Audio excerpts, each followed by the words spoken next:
drugs, man, you know? Yeah, yeah. Let's face it, why else would a 34-year-old white male in the United States of America be out here begging for change? Yeah. Right? Right. I mean, unless it's like a religious quest or something. Yeah. Well, at least you're not just blaming it on somebody else. You know? No, I can't. Yeah. How long have you been in Austin? About a year and a half. Oh, really? Yeah. Where'd you come from? Joliet, Illinois. Oh, really? Long way, huh? Well, I was doing hard drugs, but I wasn't strung out yet. Yeah. So I was still enjoying life, you know. I was waiting tables and, you know. Typical stuff. Yeah, I was, you know, I was well on my way to destruction. I was living an idiotic lifestyle, but I was having fun and I had a lot of energy. I was in my early 20s, so you know what I mean. You're resourceful when you're young, you bounce back quick. My lifestyle has caught up with me now. I have 2 dope cases in Texas. Yeah. Both are pending, so I have problems. And I'm still out here pushing my luck, man. Right. Man, I tell you, I'm impressed. I'm impressed with just, you know, just your brain. I'm not here like jerking you off or anything, saying, you know, hey. It's about half the brain I possessed 10 years ago, I can assure you. Wow. A lot of the guys you talk to out here, they're not even coherent with what's going on. You know what I mean? They don't know really what's going on. My brain is not the same. I can tell. Right. I know it. I've done a lot of brain damage. I mean, I have. You can't do the drugs I've done and not, you know, do some damage. Suffer some consequences. Have you ever tried rehabilitation? I just got out of rehab. Oh, you did? Yeah. It was my 3rd treatment, too. Really? Yeah. Did you think it did any good this time? Well, I think they all did some good because they're a life experience, you know. Right. And you learn things, you know. Yeah. I mean, if nothing else, you learn what the latest clinical theory is on addiction. Right. And they are making, you know, some ground. I mean, they do know some things. But they don't actually help cure the addiction. No, because there is no known cure for addiction. Right. There is no known cure for addiction. Except willpower, right? Except your own willpower. Well, even that, see, the rehabilitation model, the recovery model, in the recovery model, willpower is of no avail. The best known cure for drug addiction is the 12-step program. Seriously. Right. I mean, that is statistically, it is the only thing that seems to work.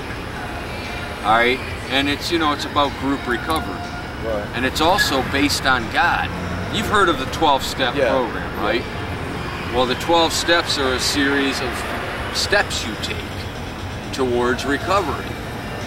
And God, or a higher power as it's put into steps, is fundamental to the program. Yeah. A belief in a higher power. So really, it's a spiritual program. And statistically, it's the only thing that works. So it's giving you something to believe in when you get into it, basically, right? It's giving you some kind of belief and some kind of faith into something. And a group support network. Yeah. So you have clean people who are recovering. It's not enough just to have clean friends. Yeah. Because addicts don't hang out with their clean friends. They can't relate. So they need someone who's going through the same thing they're going through. And it's a support group. Support groups do miraculous things for people who, you know, are having life problems and behavioral problems that they can't overcome, you know. It seems to be the only thing that works. There's no pill for cocaine addiction. There's no such thing. Well, let me ask, is some of these streets, is like, when you go to these different cities, I don't know how many cities you've been to, but at these different cities... I've traveled around a bit.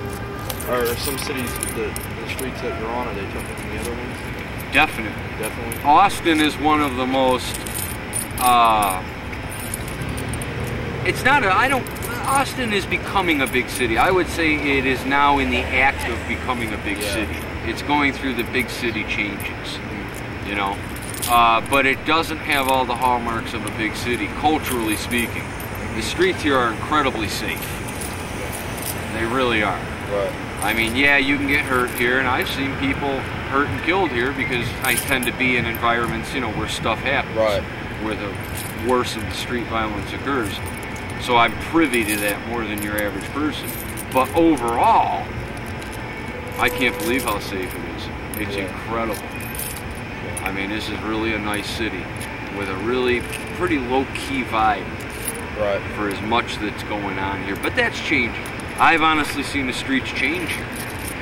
In the mere year and a half I've been here, I've seen it change. For good or for the worse? For the worse. Like, I realized this tonight. See, I've been justifying this practice. When I first came to Austin, I always had my guitar. So I'd go out also with my guitar. Yeah. Well, lately, things have been getting worse for me in terms of my addiction. I've been pawning my guitar, so I haven't been able to hang on to a guitar. Right. The last guitar I had, I bought brand new at Mars Music. Yeah. I sold it 2 days later for $50 on 6th Street after having smoked. Because once I've smoked, you know what I mean, I'll sell my soul to the devil for another hit. Yeah. Anyway, but I realized sitting here tonight, I had a discussion with a guy last night about Spain, about panhandling, you know, and he was more or less admonishing me for panhandling, right? Saying that it's not